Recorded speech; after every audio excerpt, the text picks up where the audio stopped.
with a view to getting to the bottom of it and taking steps to avert same. Over the past few weeks, the investigative team has worked diligently to find out exactly what happened and make recommendations that could assist our efforts as a country to prevent a recurrence. As promised, yesterday the team presented their reports, which contains the findings of their investigations, to the National Security Council, chaired by His Excellency the President. And this morning, they are here to share with the people of Ghana the fine details of the reports, the findings thereof, and the recommendations that they think should be factored into our future course of action as a nation. Now, in order that you are familiar with those who did this comprehensive work, I would introduce members of the team, the Accident Investigation Team. They were chaired by COP Abdulrazak Osman, who is the National Security Coordinator. Members included Air Commodore D.A. Akron, who is an aircraft accident investigator. Group Captain N.A. Ayite is a pilot of the Air Force. Wing Commander A.R. Mustafa is also a pilot who is familiar with the aircraft that was involved in the accident. Wing Commander A. Shaibu is an aviation medical specialist.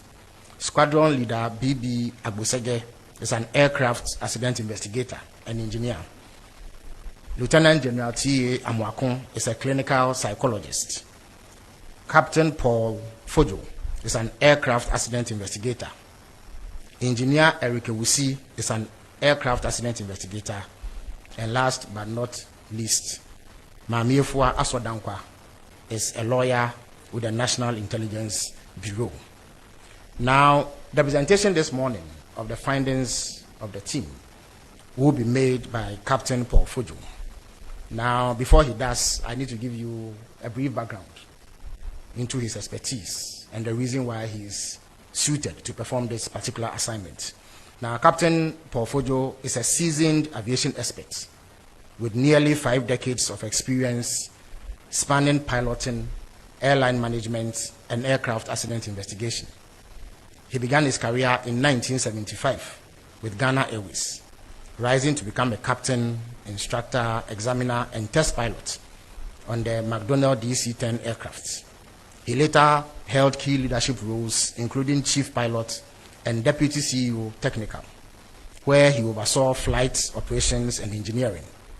Notably, he led the successful qualification of Ghana for the FAA Category 1 status in 1997.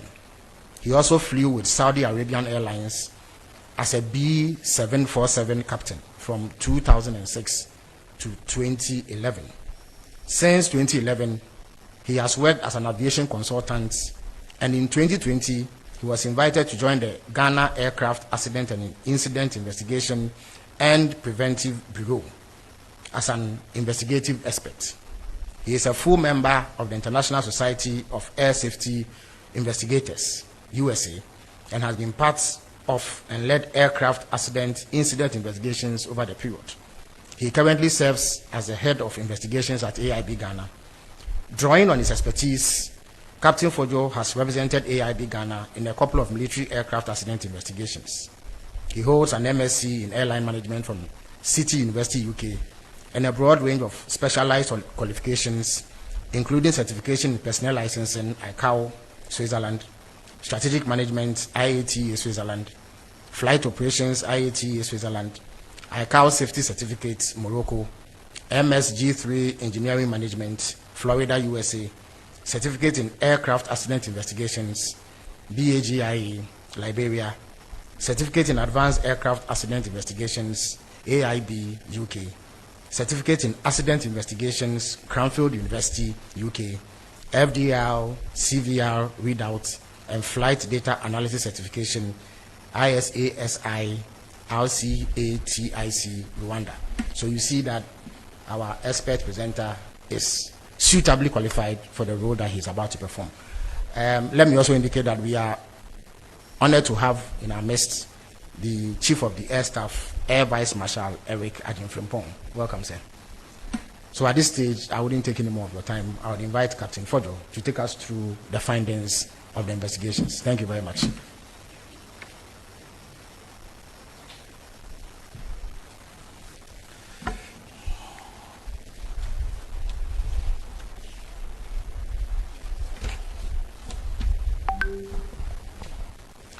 Dignitaries, ladies and gentlemen, good morning to you all. Before proceeding, I'd like to, on behalf of the Investigation Board,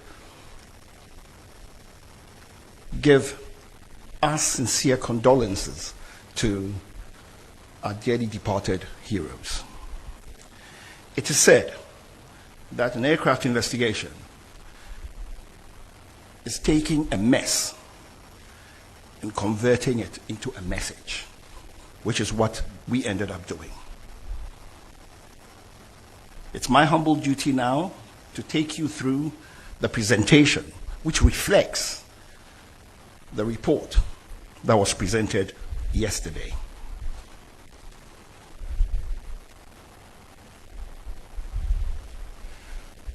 On Wednesday, 6th August 2025, the Z9EH tail number Golf Hotel Foxtrot 631 helicopter operating a scheduled flight from Accra to Obuasi was involved in a crash at Dampier Forest Reserve of Anochi Crow, Brofiejo, in the Adansi Ekruform district, Ashanti region.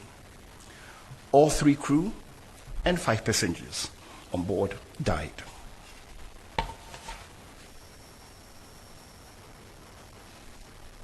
The President of the Republic of Ghana, His Excellency John Dramani Mahama, directed the Acting Minister of Defense to constitute an accident investigation board. The Ministry of Defense, on the 25th of August 2025, announced through a press release the establishment of the board mandated to inquire into the causes and circumstances leading to the Z9 Echo Hotel helicopter accident.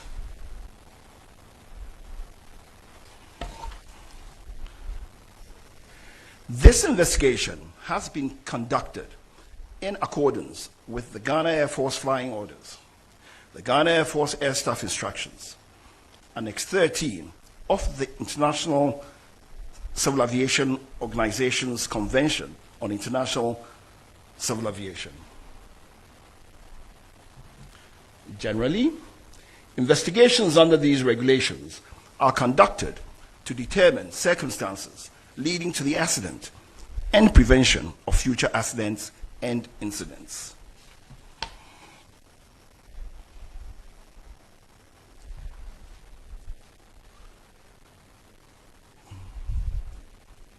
The final report, which was presented, came in a format which had 4 parts. Part 1, factual information. Part 2, analysis of the factual information. Part 3 were the conclusions, which includes the findings, the causes, and all contributory factors. And Part 4, the safety recommendations.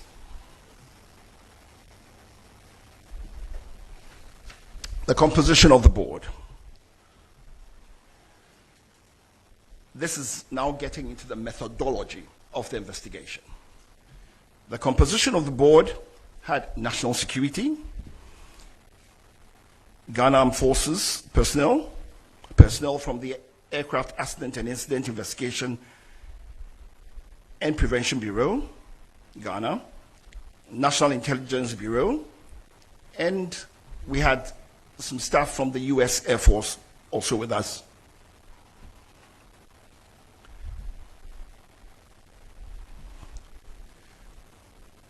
For the factual information evidence collection, we immediately had, on the 26th of August, a briefing by the preliminary investigation team, PIT as it's called.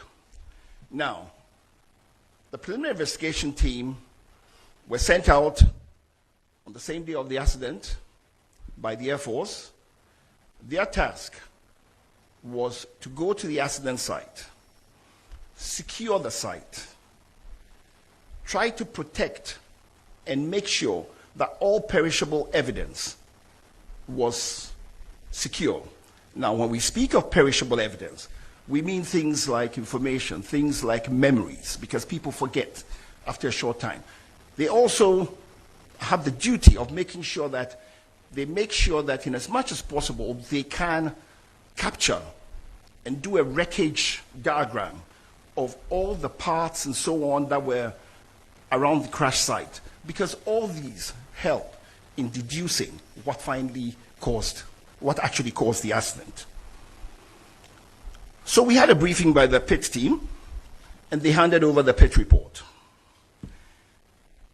The flight recorder, made up of the flight data recorder and the cockpit voice recorder, which is typically called the black box, and some personal effects of the passengers.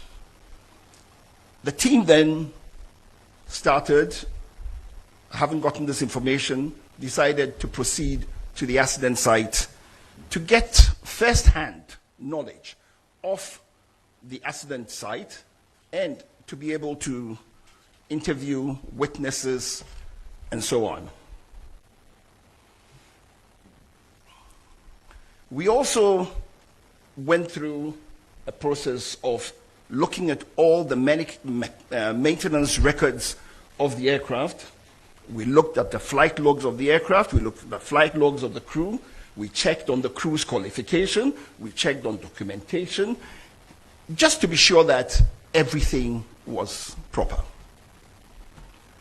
The flight data and cockpit voice recorder were then transported to the AVIC Flight Decoding Center in Xi'an, China, from the 12th September to 22nd September 2025. Now, AVIC is the Aviation Industry Corporation of China.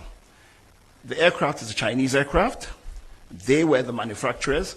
They had the software and the hardware capable of decoding and giving us the data from the flight data recorder. So we had to go to them.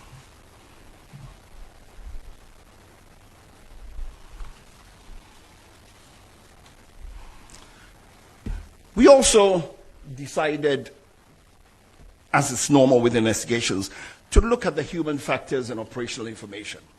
We looked at the medical and psychological records of the flight crew.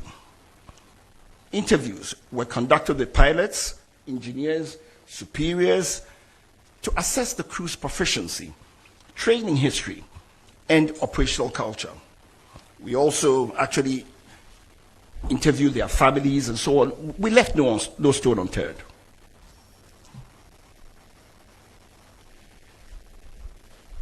We also interpreted the weather. We looked at the weather on the day. And we looked at the META, which is the actual weather at the aerodromes. We looked at the TAFs, which are the terminal aerodrome forecasts, eyewitness observations, and then we also took data from the Ghana Meteorological Agency.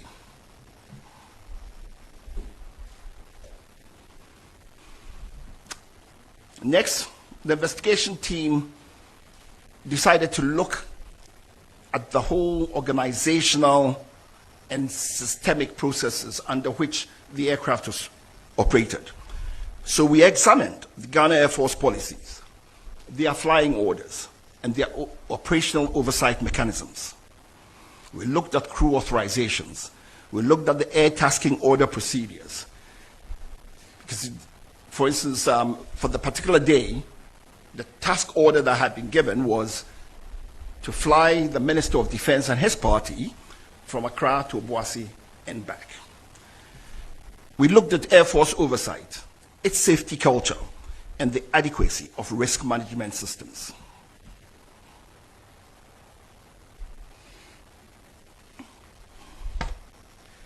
Having gotten all this factual information, we then moved to analysis and reconstruction. Using data from the flight data recorder and cockpit voice recorder, radar tracks, and eyewitness accounts, the flight path was reconstructed. We also looked at various analysis of several data and other similar accidents. And then we pieced together the sequence of events leading to the accident. From that, we came up with our findings and causes, and then finally the safety recommendations.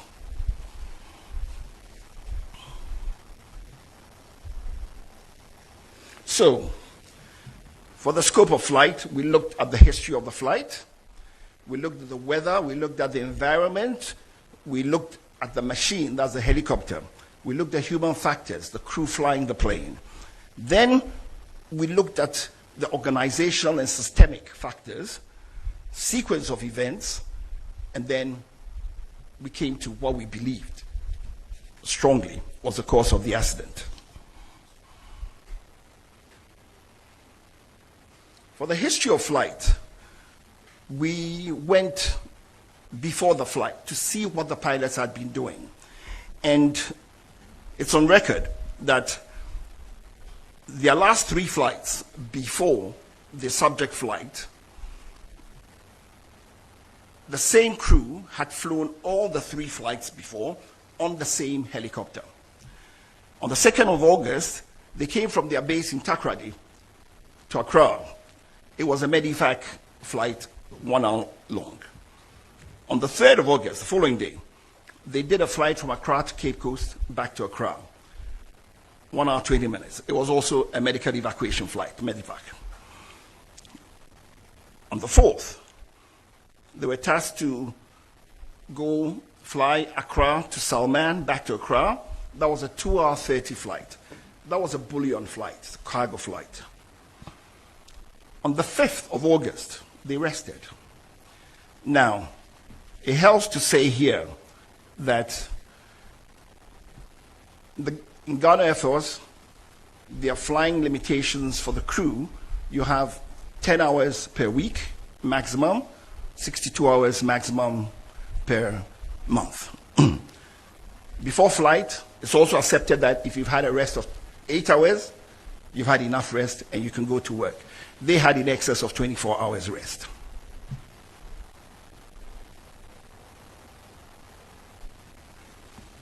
On Wednesday, 6th August,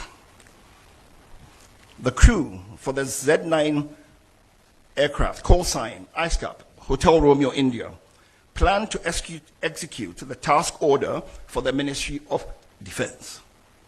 The flight was scheduled to depart at 8 a.m. with an estimated en route time of 50 minutes. The captain delayed the flight due to adverse weather in Accra, Kumasi, and Obuasi. The weather improved about an hour later. So, takeoff ended up at 12 minutes, 14 seconds after 9 a.m. Throughout the flight, the altitude changed to avoid low clouds. Now let me explain why this was so. The flight started out being conducted under visual flight rules. Now, if you're flying under visual flight rules, what it means is you're using visual references to navigate. It's a normal way of flying. So they were using visual cues to navigate to go to Obuasi. And so they had to stay away from cloud in contact with the ground. So as the cloud base changed, they changed their altitude. Where they needed to avoid, they would avoid.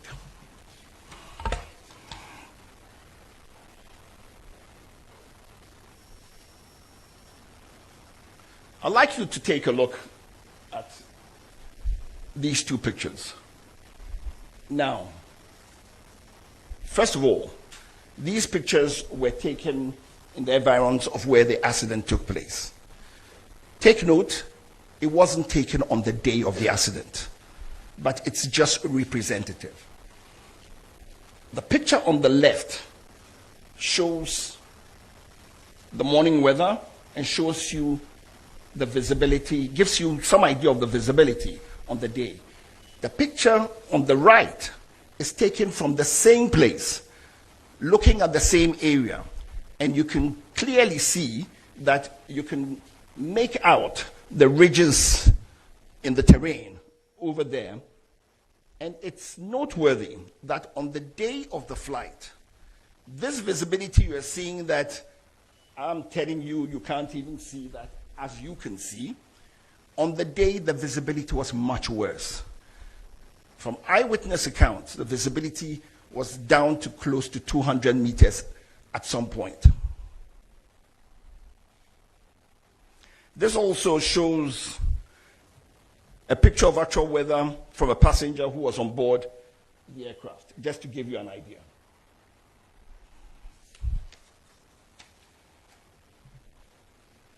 The weather in the southern Ghana was poor on the day, which delayed departure for about an hour. In Accra, conditions were misty, with visibility of about 5 to 7 kilometers and very low clouds, starting at only 700 to 1,100 feet above the ground. While the situation improved slightly later in the morning, the early hours were dominated by haze and overcast skies. In Kumasi, the weather was worse, with drizzle reducing visibility to around 4 kilometers and heavy low clouds sitting just 600 to 900 feet above the ground. Only Accra and Kumasi Aerodrome were available. Only Accra and Kumasi Aerodrome weather were available.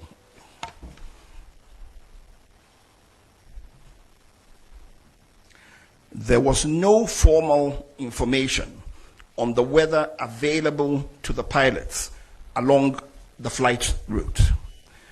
Witnesses reported poor visibility due to fog and rain at Brofuyedru and its environs. Environmental conditions Environmental commissions in the Dampier Forest Reserve and its rugged terrain of hills, mountains, created conditions such that over such rugged terrain, you can have turbulence, downdraft, and other phenomena.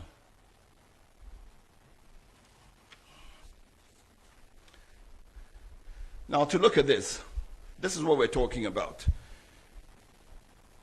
This is a known aviation phenomena when you have such rugged territory. And what ends up happening is turbulent wind currents occur usually around ridgelines, mountains, and hills, and can generate sink rates in excess of 1,000 feet a minute in moderate wind conditions. These sink conditions can often exist well above the barrier that induces the eddies.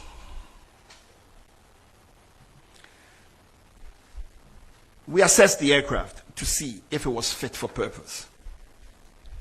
The helicopter entered the Ghana Air Force Service in May 2015, having been manufactured in 2012. And it reached its 10-year service threshold on 18th May 2025. Aircrafts have periodic checks to make sure that they are fit for service. The Air Force has 25-hour checks, 50-hour checks, and 100-hour checks. The 10-year check for the helicopter is what was mandated for this helicopter. Now, as is usual, an operator, in this case Ghana Air Force, requested from the manufacturer an extension. And it's normal, happens in civil flying, happens with any type of flying. The manufacturer gave a 90-day extension to 18th August 2025. And basically, the helicopter met all the basic safety requirements. That notwithstanding, it sort of met a 100-hour check. So the Air Force also did a 100-hour check on the helicopter before the flight. The aircraft on the day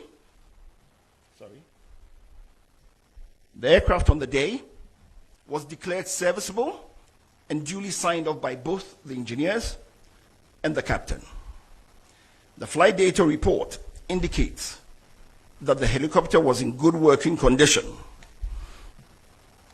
The helicopter, however, did not have some avionic safety enhancements.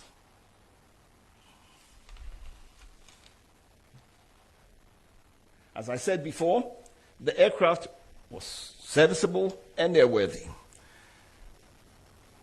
The additional safety equipment that the helicopter did not have were things like the helicopter terrain awareness system or the enhanced ground proximity warning system, as you may choose, advanced navigation with terrain mapping, an automatic flight control system.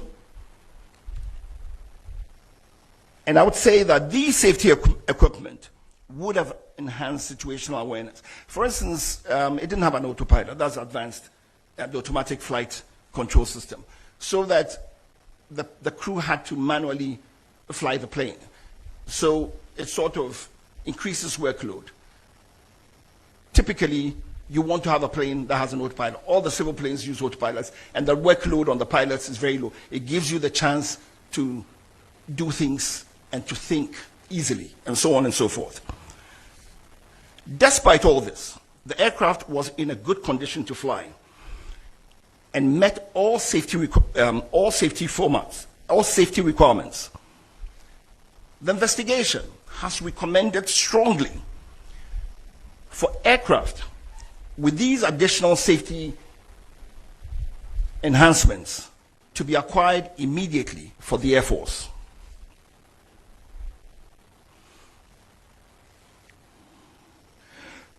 To rule out any potential human causes, we also examined the qualifications, experience, and competence of the crew. The captain has a postgraduate certificate in safety and accident investigation from Cranfield University, UK, in 2024. The captain was a qualified FAA, that's the Federal Aviation Administration, commercial and instrument-rated pilot from Bristol Academy, Florida, USA, in April 2015, 10 years ago. Within the Ghana Air Force, he was recategorized in March 2025 as a Cat C pilot. That is, a pilot qualified to be a captain on the helicopter, the Z9 helicopter. And he had a green instrument rating.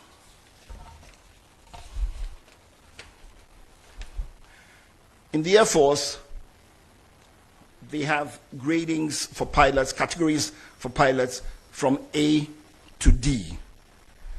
D being, depends on what you call high and low, D being for the initial, sort of, and then you go all the way to A.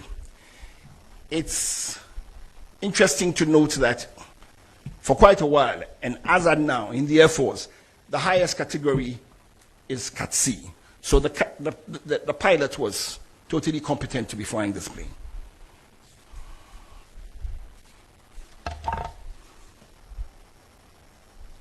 The co-pilot was also a qualified FAA commercial and instrument-rated pilot from Bristol Academy, Florida, and he qualified in April 2023. In December 2024, he was recategorized within the Ghana Air Force as a Category D pilot on helicopter type with a white instrument rating. To further rule out any potential human causes, we examined the medical and psychological records of the crew.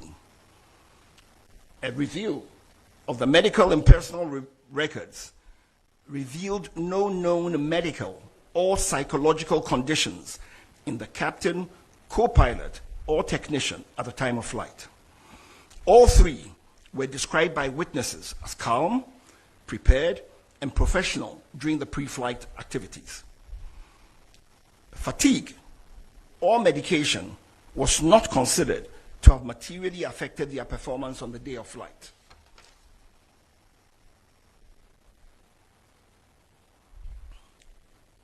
Now to the sequence of events. The flight departed Accra under visual flight rules in marginal weather. The flight to Brofuyedro was uneventful. Brofuyedro is approximately 90 miles from Accra, about 10 miles from Obuasi. As the flight approached Obuasi, visibility deteriorated rapidly due to mist and low clouds. At 9:56, the crew entered IMC, which is Instrument Meteorological Conditions. To the layman, it is they flew into clouds because they no longer could stay away from the clouds, so they flew into clouds and transitioned to IFR. Now, IFR is Instrument Flight Rules. So what it means is they now transitioned from navigating using visual cues to now navigation solely on the aircraft's instruments. The crew then initiated a climb to cross terrain that they were aware of. They initiated the climb to cross the terrain. Seconds before impact, the crew stated that they could see the high ground below, so they had gone over it. Suddenly thereafter, the helicopter that was flying up without any change in its power or in the pitch which we use to go up and down, suddenly lost height and impacted a ridgeline at about 1370 feet above sea level.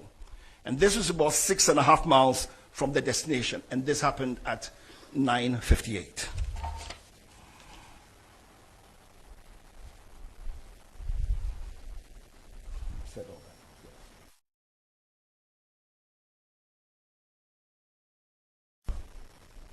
Is what the planned track had been. The purple line is what the aircraft actually flew. And that took place because it was avoiding clouds and so on and ended up where it was.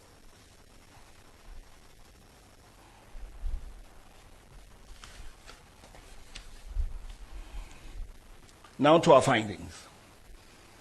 The helicopter was airworthy, but it lacked additional safety enhancements.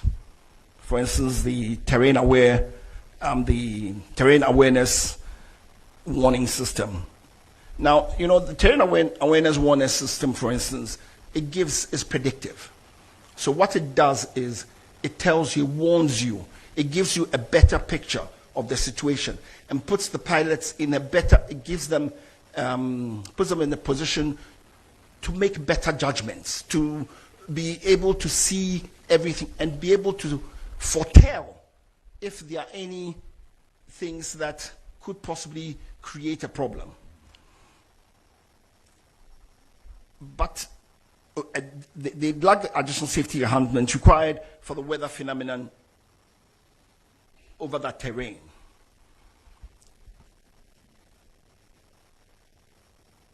There was adverse weather, there was limited visibility, there was rising rugged terrain, with this terrain induced complicating factors, and there were no ground-based navigational route aids en route.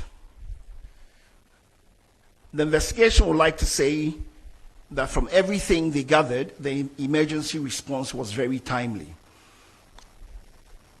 The fact that the first responders managed to get to the site in about 2 hours was remarkable because the terrain has very steep slopes.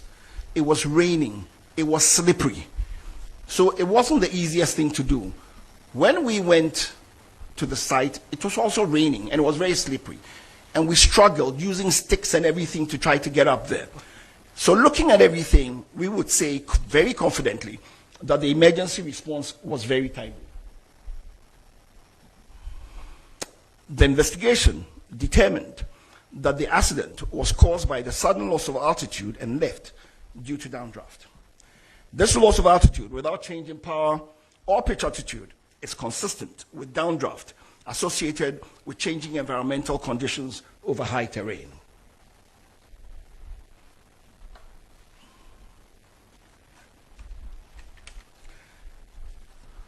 In our findings also, we said there's limited national navigational capacity, a capability for en route and remote area weather services. We also looked at training and realized that the Air Force doesn't have much simulator training. We looked at flight monitoring and realized that there was no flight data monitoring also taking place.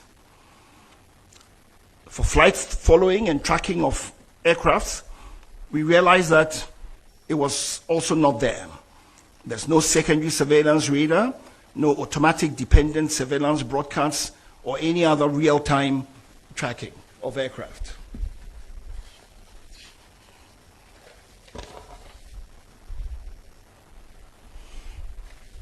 Our safety recommendations. There is a definite need to modernize the fleet of the Ghana Air Force. We have recommended that the Air Force acquire modern aircraft with terrain avoidance warning systems and modern navigation systems. That the aircraft should have cockpit voice recorders and flight data recorders, which are the audiovisual capable types. That the Air Force should invest in simulators for recurrent training.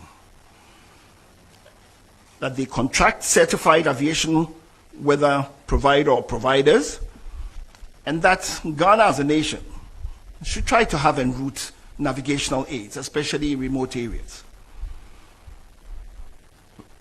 The Air Force should seriously consider establishing flight data monitoring and en route tracking systems. And finally, we believe that they need to acquire ground support equipment, modernize what they have.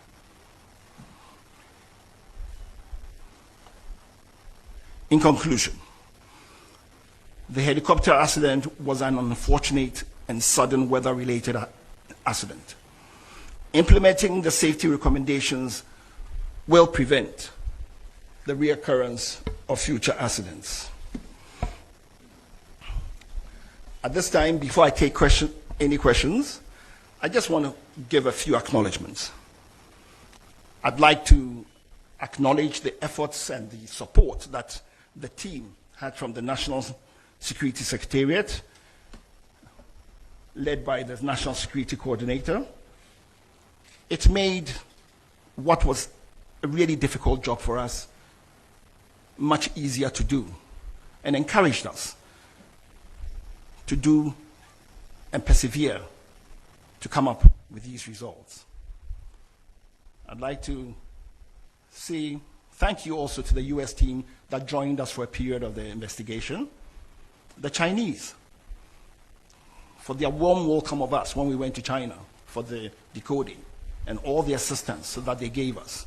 They were very professional, and they worked with us and got us everything that we needed to be able to fully understand what happened.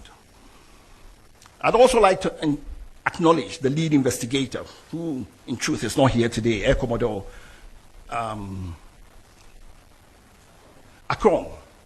He is on national duty outside, but he was a lead investigator and he worked really hard. I'd also like to acknowledge my mother organization, which is the Aircraft Accident and Incident Investigation Bureau, and its commissioner, Mr. John Wombati, for all the support he gave to us and the full availability of the AIB architecture to help us. And to the team that did this investigation, for their open-mindedness, their objectivity, their logic, their diligence and perseverance, and their dedication and commitment for over 2 months, working close to 7 days every day, sometimes from morning 9 till 9 at night, because we knew the country was hungry to know what had happened. And finally, thank God for blessing us and giving us the fortitude, the mindset, and for guiding us to come up with this report, which we hope will bring closure to the families of our departed heroes and to the nation. Thank you.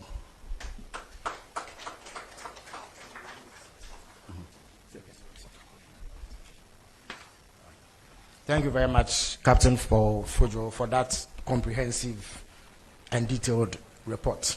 Well, at this stage, I would invite questions from members of the media present so that any clarifications that are required are made before we leave.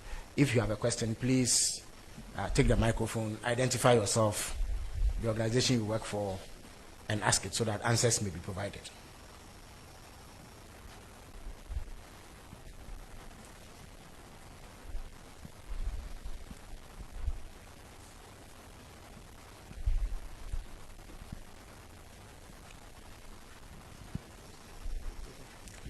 Good afternoon. My name is Maxwell. I work with Joy FM and Enjoy News. I know a lot of Ghanaians will be curious to know if the investigative committee listened to the audio recordings, of the helicopter. And I want to find out if indeed you listened, if it's possible to give us an idea of what happened in that moment. And then the second question, you talked about modernizing the fleet of the Ghana Armed Forces. I know right after the incident, there were calls to modernize the fleet, and this revelation is definitely going to reignite the calls, especially also coming on the back of recent discoveries about the presidential jet. I know there are investments, there are plans to inject $1 billion to retool the security agencies. As an expert, I want to find out how fast should we do this and which areas should we look at. Thank you. Thank you very much. Are there any other questions, please? Yeah, courage. Yeah.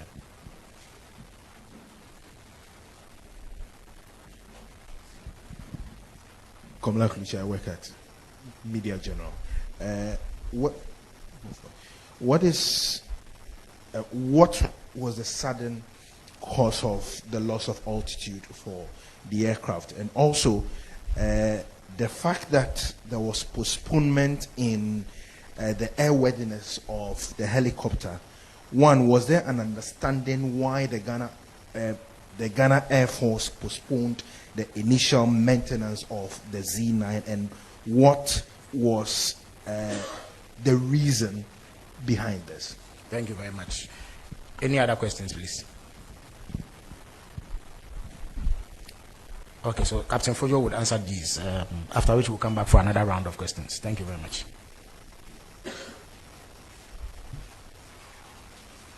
Thank you for your questions. Yes, we listened to the CVR. We listened to it several times. And it is part of what informed us of what caused the accident.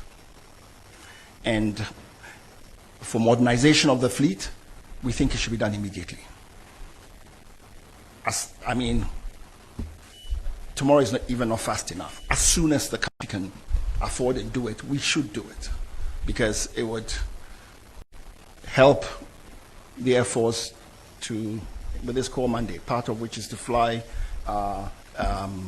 dignitaries all over the country. And I think we owe it to ourselves as a nation to make sure that we have aircraft fit for purpose, aircraft that are of the highest technology, to make sure that everything is very, very safe. Yeah. To the sudden loss of altitude, I'm sure it was in one of the slides. When you're over rugged territory, that's over terrain, dependent on the steepness and so on and so forth, it's very easy to have turbulence. It's caused by eddies and rotors. It's an aviation phenomena, right? And you have updrafts, you have downdrafts. And even interestingly, even above the ridge, you can still have downdrafts coming. And it's a phenomenon, it's an aviation phenomena that unfortunately, they fell into. They were very unfortunate, but it's a phenomenon that they fell into. And because there cannot be any other reason for that sudden loss of altitude for a plane climbing with power, with a pitch attitude, right? Because you see, the flight data recorder, to just help you understand the whole thing, the flight data recorder records the last 10 hours of a flight. The cockpit voice recorder records the last 2 hours of a flight. The flight data recorder, this particular one of this helicopter, records 93 parameters every second. The 93 parameters is made up of 48 analog parameters and 45 switch positions. So, looking at the flight data report, you know where all the switch positions are, you know what the height of the plane was, you know the exact position of, you know it time bound. So, what we are saying is from informed data. It's not that we've just conjectured something. We have the data, we've looked at it, and that is how come we've come with the conclusions we've come up with. I hope I've answered. Then the last one, the postponement of the maintenance. It's industrial practice, it's operational. In the airlines, it's done. Air Force doing it, there's nothing wrong with it. It's accepted practice. So there's nothing to it. I hope I've answered your question. Thank you. Thank you very much. If there are any more questions, I'll take them now. Yeah.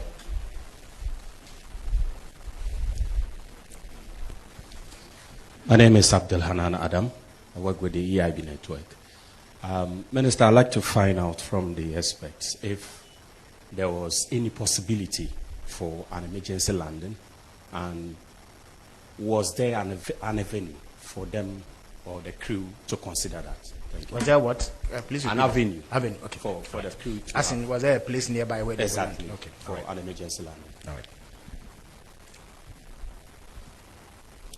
Good afternoon. Yeah. My name is Julius. I report for the Ghanaian Times. Sir, in your presentation, you mentioned that the helicopter was in a very good shape, but then they did not have what you called avionics safety requirements, additional avionics safety requirement. If they had, would it have assisted them to avoid this?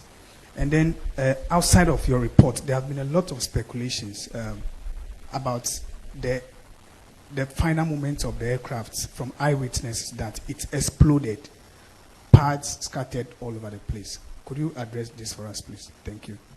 Thank you very much.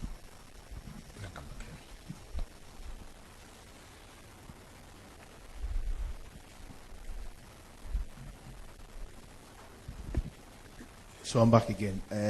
If my memory could serve me right, I think the release by the Ghana Armed Forces just shortly after the announcement was made in this hall by the Chief of Staff did indicate that the heli went off the radar.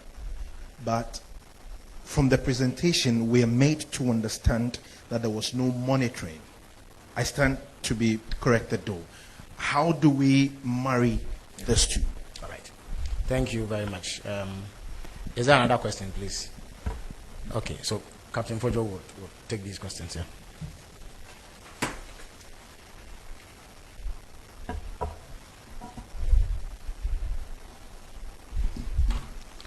Thank you once again for your questions.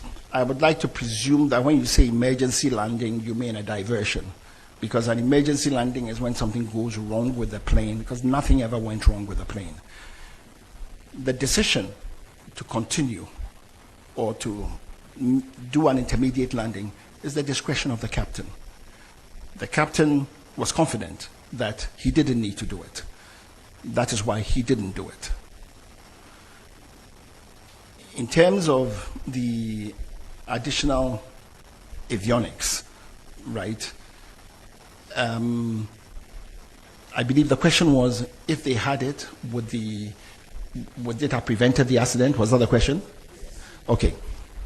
All I would say is it could have prevented the accident because it would have put the pilots in a better situational awareness mode.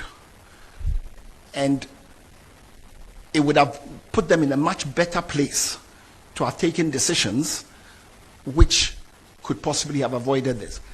But let's not kid ourselves. Let me just say something. What they went through is the sort of thing that even the best anywhere would have struggled to get out of, using what they were, with the limited instrumentation and so on that they had. The instrumentation, the instrumentation was fit for everything, but what we are saying is, I guess it's like saying that more meat never spoils the soup. It's, if you have all these other enhancements, it really helps.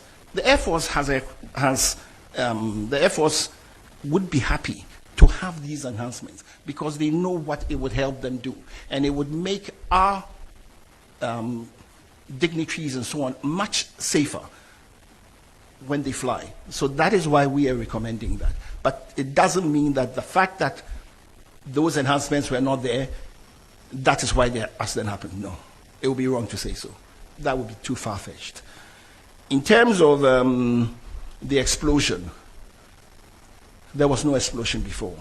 You know, the Z9 helicopter, its fuel tank actually is under the, where the passengers sit, right? So when it impacted, and don't forget, it was doing a flight to Obuasi and back. It wasn't going to refuel in Obuasi. So it had fueled up well. So on impact, that is when the explosion took place. We looked at all that. We looked at the corroboration. The time when, because you see, when there was the impact, when the explosion took place, don't forget, there were eyewitness accounts. So the eyewitness accounts tally with what we're saying. In terms of the helicopter going off radar, our radar systems in the country are just Accra, Kumasi. The routes they were flying, together with the height at which they were flying, it was very easy for them to go off radar. It's normal. Flight monitoring, which is what we're talking about, is different from being on a radar, right? Flight monitoring is knowing where your aircraft is at any time. It doesn't have to be on a radar screen. It can be through messages. That's why we said things like secondary surveillance, radar broadcasts, and so on and so forth, right? But it's a tracking system, okay, and it should be done for all Air Force aircraft. In fact, in the civil world, airlines, by law, have to track the aircraft. So what we're asking for is, we're not asking for the moon. It's something that must be done. I hope I've answered your questions. Thank you. So if there are any final questions, we will take them. Otherwise, we call it a day. All right. So thank you very much for coming. And thanks to Captain Fojo and his team for delivering a comprehensive report, which, for all intents and purposes, should put to rest any doubts about the events of that